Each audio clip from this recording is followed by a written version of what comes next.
Hello बच्चा party, कैसे हैं आप। हम कर रहे हैं एक्सरसाइज 6.1, चैप्टर है cube and cube roots. Question number 2 का सेकंड पार्ट हम कर रहे थे। अब इसे कंप्लीट करेंगे कि किस तरीके से ये क्वेश्चन होगा। हमें क्या करना है, हमें इन सब के जो फैक्टर्स हैं उनको पेयर में लिखना है।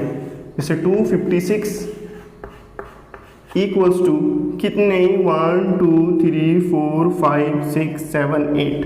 तो 2 into 2 into 2 into 2 into 2 into 2 into 2 into 2। ठीक है। अब नेक्स्ट स्टेप में इसके पेयर हम बना लेंगे। 3 डिजिट्स के पेयर बनाएंगे हम। सेम जो डिजिट है उसको हम 3 डिजिट का पेयर बनाएंगे, ये इस तरीके से। अब आप देख सकते हैं इसमें हमारे पास 2 2 हैं। क्वेश्चन हमारा ये है कि हम किस डिजिट से इसकी मल्टीप्लाई करेंगे so it will become a perfect cube. किस डिजिट से हम इस नंबर की मल्टीप्लाई करेंगे ताकि ये नंबर हमारा एक परफेक्ट क्यूब बन जाए। ठीक है। परफेक्ट क्यूब बनाने के लिए हमें इसे, आप देखिए यहाँ पे 2 है, 2 बार यहाँ पे 2 है। हमें किससे मल्टीप्लाई करनी होगी ताकि ये परफेक्ट क्यूब बन जाए, 2 से। तो 256 इंटू 2। ठीक है। अब यहाँ पे हम 2 से इसकी मल्टीप्लाई करेंगे तो यहाँ पर भी हमारे पास एक 2 एक्स्ट्रा आ जाएगा। ठीक है। तो यहाँ पे आप देख सकते हैं ये 3 डिजिट का हमारे पास क्या है, एक पेयर बन गया। तो ये क्या बनेगा, 2, एक पेयर ये रहा, दूसरे पेयर में से एक 2 लिया, तीसरे पेयर में से एक 2 लिया, और तीनों जो हैं इनकी पावर 3 है तो कॉमन पावर हमने 3 ले ली। तो इसे जब आप मल्टीप्लाई करोगे तो 2 6 12, 2 5 10 प्लस 1 11, 2 2 4 और 1 5। तो 2 2 4 2 8 का क्यूब। ठीक है। कंफ्यूज नहीं होना है आपको। इस क्वेश्चन में ये चेक करना है कि आपके पास जो नंबर है, ऐसा कौन सा आप स्मॉलेस्ट नंबर, छोटा नंबर जो है अपने नंबर से मल्टीप्लाई कर सकते हो ताकि वो परफेक्ट क्यूब बन जाए। उसके लिए आपको प्राइम फैक्टराइजेशन करना होगा। जब आप प्राइम फैक्टराइजेशन कर दोगे उसमें आप देखोगे कि कोई एक डिजिट मिसिंग है जिसमें 3 डिजिट का पेयर नहीं बन रहा है। जैसे कि आपका इस क्वेश्चन में था कि एक डिजिट इसमें मिस थी। कौन सी डिजिट मिस थी इसमें, 2 मिस थी इसमें। ठीक है। तो मैंने उस 2 की मल्टीप्लाई 256 से करी तो ये क्या बन गया, 512। और 3 डिजिट कौन सी थी, 2 इंटू 2 इंटू 2। ठीक। इन तीनों का पेयर बनाया तो 2 2 4 2 8 की पावर 3। अगर हम 8 का क्यूब करेंगे तो उसका आंसर क्या आएगा, 512। तो इसी तरीके से क्वेश्चन नंबर 2 के सारे पार्ट्स आपके सॉल्व होंगे। चलिए क्वेश्चन नंबर 3 देखिए, वो भी लगभग मिलता जुलता ही है। Find the smallest number by which each of the following numbers must be divided to obtain a perfect cube. हमारे पास जो नंबर्स दिए गए हैं इन नंबर्स में से हमें फाइंड आउट करना है एक ऐसा नंबर जिस नंबर से हम अपने नंबर को डिवाइड करेंगे। यहाँ पे मल्टीप्लाई करना था। मल्टीप्लाई इन द सेंस एक डिजिट मिस थी, और डिवाइड का मतलब एक डिजिट एक्स्ट्रा हो गई। तो उस डिजिट से आप अपने नंबर को डिवाइड करोगे क्वेश्चन नंबर 3 में, तो आपके पास क्या आ जाएगा, परफेक्ट क्यूब आ जाएगा। चलिए देख लेते हैं। आप देखोगे तो ज़्यादा अच्छी तरीके से आपको क्लियर हो जाएगा। क्वेश्चन नंबर 3 का फर्स्ट पार्ट है 81।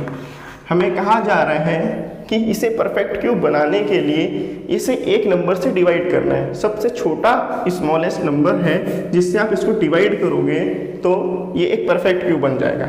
अब परफेक्ट क्यूब निकालने के लिए हमें करना क्या होगा, इसका प्राइम फैक्टराइजेशन करना होगा। और प्राइम फैक्टराइजेशन करते समय आपको एक बात ध्यान रखनी है कि हमेशा छोटे टेबल से स्टार्ट करना है। तो मैं यहाँ पे सॉल्व करूँगा इसको 3 से। तो 3 2 जा 6, 3 7 जा 21। क्लियर है। अब 27 को अगेन 3 से सॉल्व करूँगा। 3 9 जा 27, 3 जा 9, 3 1 जा 3। ये जो है डिविजिबिलिटी रूल मैंने शॉर्ट्स में बताई हुई है, और क्लास 7 में भी मैंने एक्सप्लेन करा है कि जो डिविजिबिलिटी रूल है किस तरीके से आप शॉर्टकट मेथड को यूज़ करके देख सकते हो कि क्या कोई नंबर हमारा पर्टिकुलर टेबल से डिविजिबल है या नहीं। मैंने इसे चेक करा डिवाइड करके नहीं देखा, चेक करा। कैसे चेक करा? 8 + 1 9, सम इसका 3 से डिविजिबल है तो ये पूरा नंबर 3 से डिविजिबल होगा। तो इस तरीके से आपके डिविजिबिलिटी रूल आपके हेल्प करते हैं कैलकुलेशन में, ठीक है। अब हमारे पास क्या आया? 81 के फैक्टर्स आ गए। तो 81 के क्या फैक्टर्स हैं? 1 2 3 4। 3 है आपके पास, जो कितनी बार है? 4 बार है। और आपको पता है कि परफेक्ट क्यूब बनाने के लिए हमारे पास जो एक नंबर है 3 टाइम्स होना चाहिए। तो ये 3 है आपके 3 टाइम्स, तो 3 डिजिट का इसमें पेयर बनाते हैं क्यूब बनाने के लिए। अब कि इसमें एक डिजिट है एक्स्ट्रा, तो इस एक्स्ट्रा डिजिट को हम इस डिजिट से क्या करेंगे? डिवाइड करेंगे, तो एक परफेक्ट क्यूब बन जाएगा। कैसे? अब 81 है यहाँ पे, तो 81/3, ये 3 का जो मल्टीप्लिकेशन है वो अगर हम इधर लेकर आ जाएंगे तो ये 3 से डिवाइड हो जाएगा। अब ये क्या बनेगा? 3/3, 3 की पावर 3, ठीक है।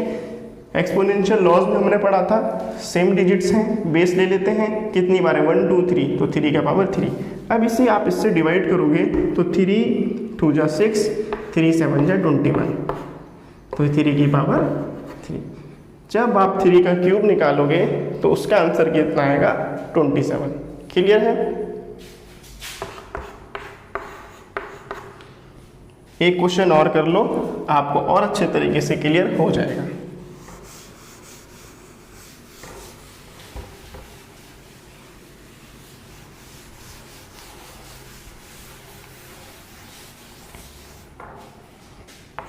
थ्री का सेकंड है 128,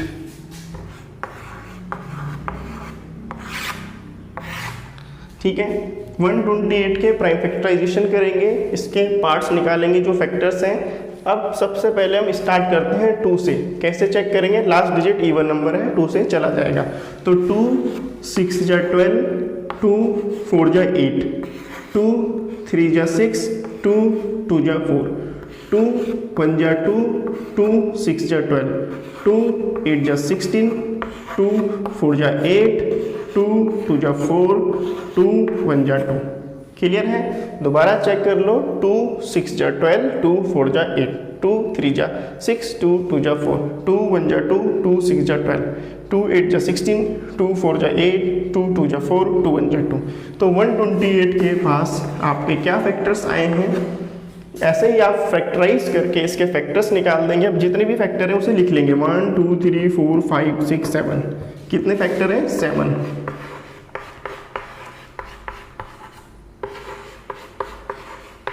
अब नेक्स्ट स्टेप में करना क्या होता है? आपको पेयर बनाने होते हैं 3 डिजिट्स के, ताकि आपका क्यूब फाइंड आउट हो सके। तो यहाँ पे 3 डिजिट सेम है, 2, एक पेयर ये रहेगा, एक पेयर ये रहेगा। आप देख सकते हैं ये जो 2 है ये एक्स्ट्रा है, तो इस एक्स्ट्रा 2 को आप 128 से क्या करोगे? डिवाइड। ठीक, जब इसे 128 से डिवाइड करोगे तो आपके पास ये 3 पेयर बन चुके हैं, 2 पेयर बन चुके हैं। क्लियर? अब 2 से इसको डिवाइड करोगे, 2 1 जा 2, 2 6 जा 12, 2 4 जा 8, तो 64 = 2, 2 2 जा 4, 4 की पावर 3। क्लियर है? मैंने जो एक्स्ट्रा डिजिट थी उस डिजिट को इस नंबर से डिवाइड करा, क्योंकि वो एक्स्ट्रा है। जब तक हम इसे डिवाइड नहीं करेंगे हमारे पास एक परफेक्ट क्यूब नहीं आएगा। तो 128 को मैंने 2 से डिवाइड करा, कितना आ जाएगा? 64। 2 6 जा 12, 2 4 जा 8। अब 4 की पावर 3, 2 × 2, तो 2 2 जा 4, 4 की पावर कितनी है? 3। तो आपके पास क्या आंसर आया? 4 की पावर क्यूब। तो आपका क्वेश्चन नंबर 2 इसी तरीके से होगा, कोई डिफिकल्टी नहीं होगी। कोई भी एक नंबर एक्स्ट्रा होगा, हो सकता है 2 नंबर एक्स्ट्रा हो, तो उन 2 नंबर्स को डिवाइड कर देना अपने नंबर से, आपके पास परफेक्ट क्यूब आ जाएगा। क्लियर है? अब करेंगे क्वेश्चन नंबर 4।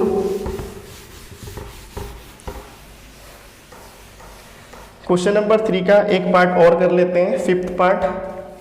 थोड़ा सा इसमें बड़ी डिजिट है तो क्या पता आपको कंफ्यूजन हो जाए, तो 3rd का 5th पार्ट देखो, 704। फैक्टराइज करते हैं, 4 है लास्ट में तो 2 से चले जाएगा, तो 2 3 जा 6, 2 5 जा 10, 2 2 जा 4, 2 1 जा 2, 2 7 जा 14, 2 6 जा 12। ठीक है, आप ऐसे नहीं सॉल्व कर पाते तो साइड में डिवाइड करके आप चेक कर सकते हैं। 2 8 जा 16, 2 8 जा 16, 2 4 जा 8, 2 4 जा 8, 2 2 2 जा 4, 2 2 जा 4, 2 1 जा 2, 11 जा 22, 11 1 जा 11। ठीक है, अब 704 के क्या फैक्टर्स आए हैं? 1 2 3 4 5 6। 2 हमारे पास 6 टाइम्स है।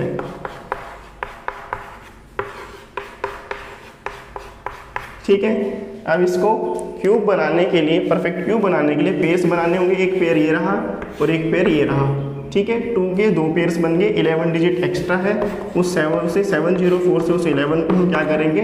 डिवाइड कर देंगे और ये 2 पेयर लिख लेंगे। एक पेयर में से 2 लिया, दूसरे पेयर में से 2 लिया, कंबाइंड में क्यूब करेंगे।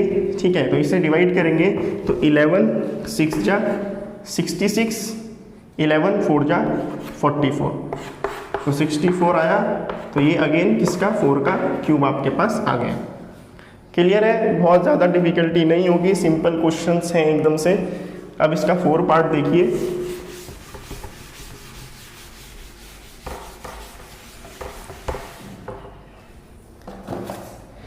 क्वेश्चन 4 में कहा जा रहा है कि Parikshit makes a cuboid of plasticine of sides 5 to 5 centimeter. How many such cuboids will he need to form a cube? अब इसे बनाना क्या है? क्यूबॉइड से क्यूब बनाना है। ठीक है, एक इसके पास कुछ इस तरीके का फिगर है।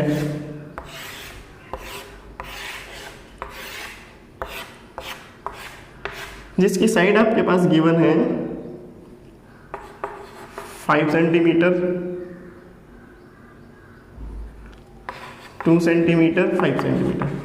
ठीक है, एक बच्चा है, उस बच्चे के पास इस तरीके से क्यूबॉइड है। उस क्यूबॉइड का उसे बनाना क्या है? क्यूब बनाना है। तो क्वेश्चन में कहा जा रहा है ऐसे कितने क्यूबॉइड उसे चाहिए जिससे कि वो क्यूब बना सके। ठीक है, क्वेश्चन में कहा जा रहा है Parikshit makes a cuboid of plasticine of sides 5 to 5 centimeter. How many such cuboids will he need to form a cube? ऐसे उसे कितने क्यूबॉइड्स चाहिए होंगे ताकि वो एक परफेक्ट क्यूब बना सके। ठीक है, अब परफेक्ट क्यूब बनाने के लिए हमारे पास तरीका क्या है? Prime factorisation. सेम इसी तरीके से हम करेंगे। क्वेश्चन नंबर है ये आपका 4। अब कैसे हमें देखना होगा, इसमें हमारे पास परफेक्ट क्यूब बनता कैसे है। इसके फैक्टर्स देखो आप, इन्हें फैक्टर्स के रूप में लो। एक 5 है आपके पास, ठीक है, दूसरा 5 है आपके पास और एक 2 है आपके पास। आपको ऐसे कितनी डिजिट्स की जरूरत है जिससे कि एक परफेक्ट क्यूब बन सकता है। ठीक है, इसमें सिर्फ आपको ये देखना है कि क्यूबॉइड है, कितने क्यूबॉइड्स की जरूरत है। How many cuboids will need to make a perfect cube. अब देखो इसकी जो डिजिट्स है फैक्टर्स के फॉर्म में लो। 2 5 हैं। ठीक है, इसको हमें परफेक्ट क्यूब बनाने के लिए कितने और जरूरत है? 5 की, एक 5 की और जरूरत है। ठीक है, इसी तरीके से जो 2 है, इस 2 को कंप्लीट क्यूबॉइड कंप्लीट क्यूब बनाने के लिए कितने 2 की जरूरत है? 2 और 2 की जरूरत है। ठीक है, तो हमारे पास ऐसे कितने क्यूबॉइड हमें चाहिए होंगे? एक 5 चाहिए होगा और कितने 2 हैं? 2 2 चाहिए होंगे। ठीक है, अब इसे आप सॉल्व कर दोगे तो 5 2 जा 10, 2 जा 20 क्यूबॉइड्स की आपको ज़रूरत है जिससे कि आप एक परफेक्ट क्यूब बना सकते हो, इसको आगे पीछे अरेंज करके। सिंपल है, जो साइड्स हैं इन्हें फैक्टर्स के फॉर्म में लो। अब फैक्टर्स के फॉर्म में आप देखो कि इनका परफेक्ट क्यूब किस तरीके से बन सकता है। 2 डिजिट थी तो एक 5 इसमें एक्स्ट्रा चाहिए था, इसमें 1 डिजिट थी तो 2 इसमें एक्स्ट्रा चाहिए था। तो परफेक्ट क्यूब किस तरीके से बनेगा? एक 5 है इसमें और एक 2 है इसमें, जिसकी पावर क्या है? 3 है। तो 5 2 जा 10, 10 की पावर 3। क्लियर? तो हमारे पास ऐसी साइड्स होगी जिसकी 10 साइड्स होगी। ठीक है, 10 उसकी लेंथ होगी, 10 उसकी ब्रेथ होगी, 10 उसकी हाइट होगी, तो हमारे पास एक परफेक्ट क्यूब आ जाएगा। क्लियर है? सिंपल है। एक्सरसाइज 6.1 हो चुकी है कंप्लीट। वीडियो अच्छी लगी है लाइक करिए, सब्सक्राइब करिए और कुछ भी क्वेरी हो कमेंट सेक्शन में जरूर पूछिए।